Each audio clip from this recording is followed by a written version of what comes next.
You were talking earlier about, your relationship and people finding things wrong with you. Because are you actually OCD? I never say I'm OCD because I'm not sort of diagnosed, but I certainly have compulsions about things that have made me stab strangers. I've never done that. But no, I have a lot of habits that I wish I could... things I wish I could let go that I just can't. And is that why you're still single? It's a large part of it, yeah. It's a large part. I can do relationships for about 2 years when it's still, oh, you do that. And then after 2 years, it's, oh, you do that, dear. From your point of view or from their point of view, you mean? Oh, both. I sort of pick up on things and they slowly get tired of it. Because you have a theory about people, don't you? About the lever... You're either a putter or a lever. You're either someone... If you're asked where your keys are, you'll say they're where I put them, in which case you're a good human. Or you'll say they're where I left them, in which case you will die of dysentery. And in relationships, you always get one with the other. You always get a putter with a lever, because two putters will kill each other. And two levers. And it justifies, because I've always been the putter, so I've always been the one going, oh, that goes there, and that's... Please love me.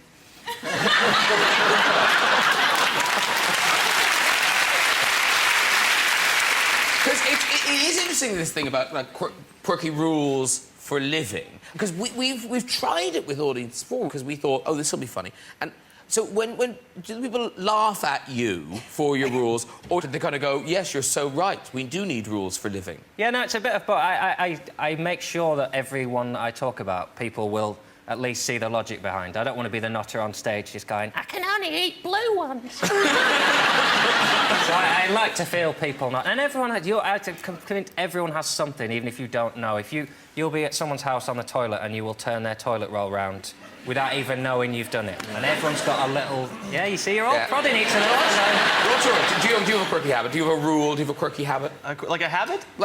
Yeah. I used to have some crazy pre-performance quirks that I've decided to get rid of all of those because I'm the personality type that if I decide that I'm going to start needing things before I go on stage, it's just going to escalate to the point of being completely intolerable.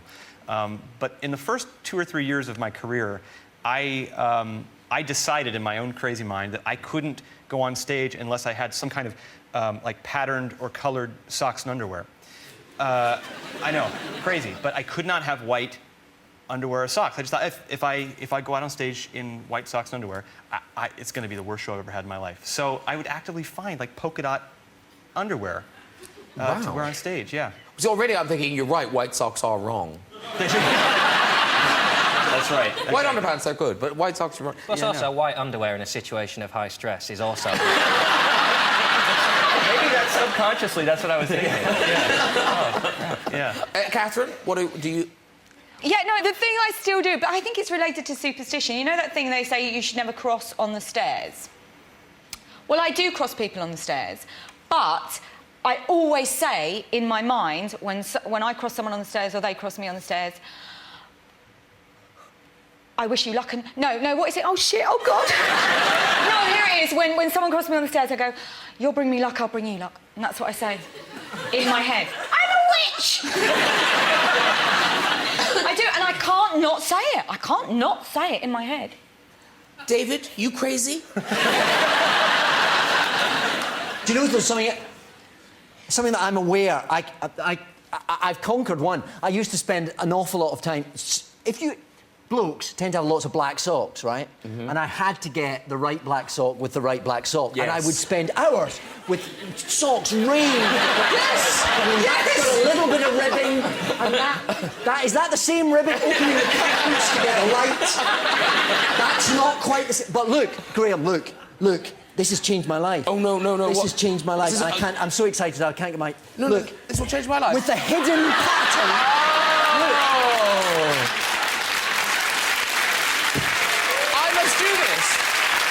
So you can tell, and secretly secreted in your shoe is the answer to all your woes. And these ones are even better, because these ones tell you what day to wear them on. Genius. You've changed my life. And I'll tip for you, ladies and gentlemen. Right, it's time for music, everybody. Yes. So, Grobenites, you're Your moment has come. Josh, if you'd like to go over and ready yourself at the piano. I will. Over goes Josh. Very good. Now, in a moment, we'll have this week's stories in the red chair. But first, singing Higher Window, it is Josh Groban!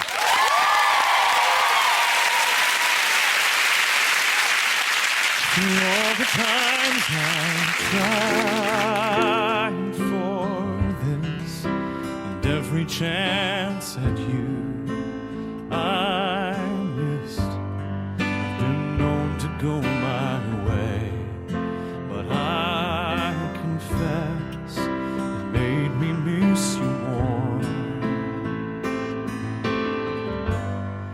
I drew my line across the sand and set my flag in no man's land. But here I am, the one-man band, with a song that's meant for two.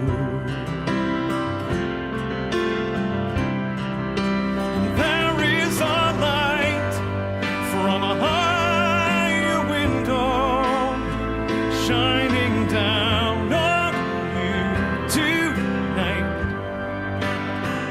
and the music floats on the breeze, bringing an easier time, and all of our cards are on the table. Tell me what you want to do. Just don't tell me that it's too late for me to love you. How perfect we were meant to be, all warm and silent symmetry. It's times like these when all we need is to be reminded.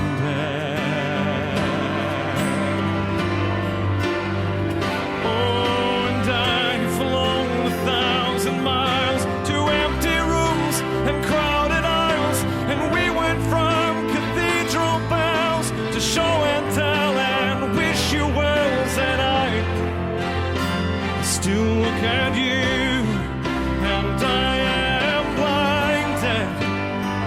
I am blinded because there is a light from a higher window shining down on us tonight, and the music floats on the breeze from an easier time. And all of our cards are on the table. Tell me what you want to do. Just don't tell me that it's too late for me to love you.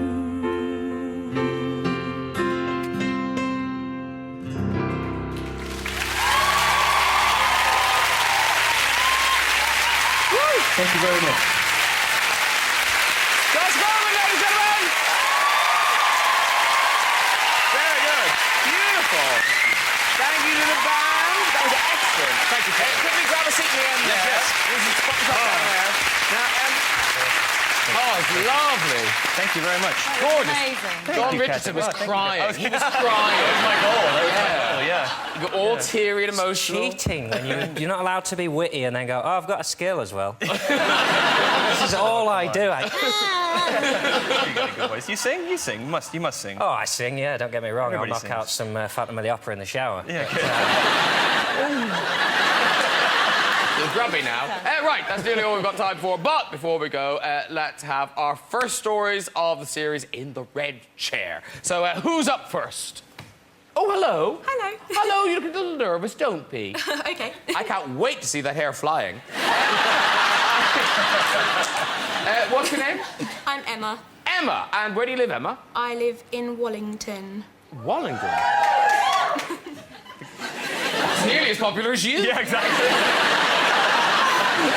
Off you go with your story. Okay. I was going to my friend Amy's house after school, and I got to the door, and her mum answered. And Can I just say, this story better get better than this quite soon. so she answered the door. I said, "Is she there?" She said, "No, she'll be back in a minute." She invited me in for a cup of tea and biscuits. And I was sitting down, eating and chatting about what Amy did at school and sharing some secrets. When Amy got home, I realised I was at the wrong house.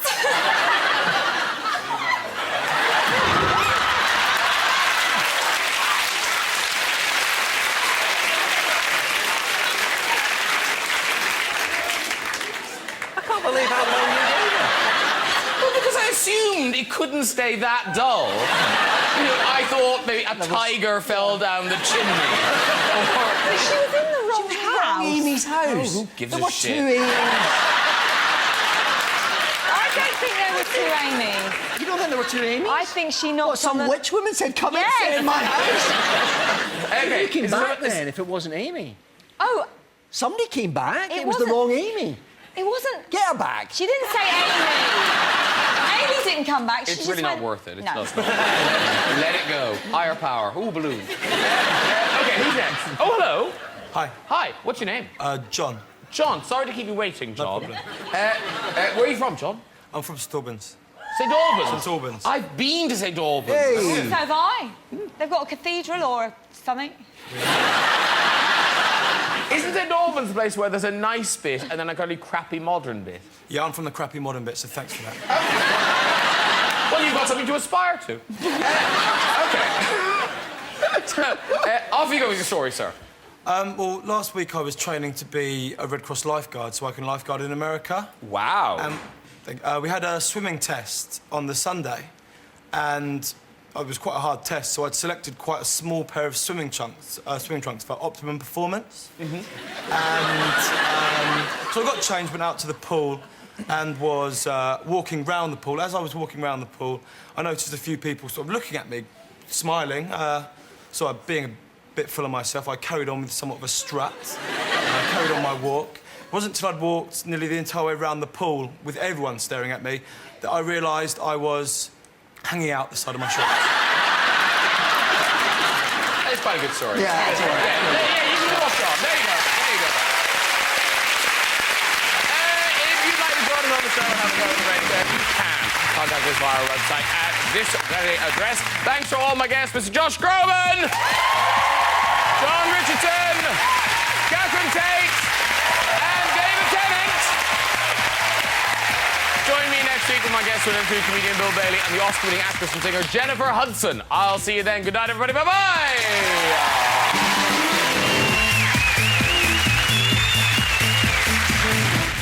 The National Lottery Friday night draws on the way, and as Graham gets ready for Eurovision in 1 month's time, your country needs blue. Can the boys restore our national pride? Join them as they begin their Eurovision journey with advice from some famous faces tomorrow night at 6:10.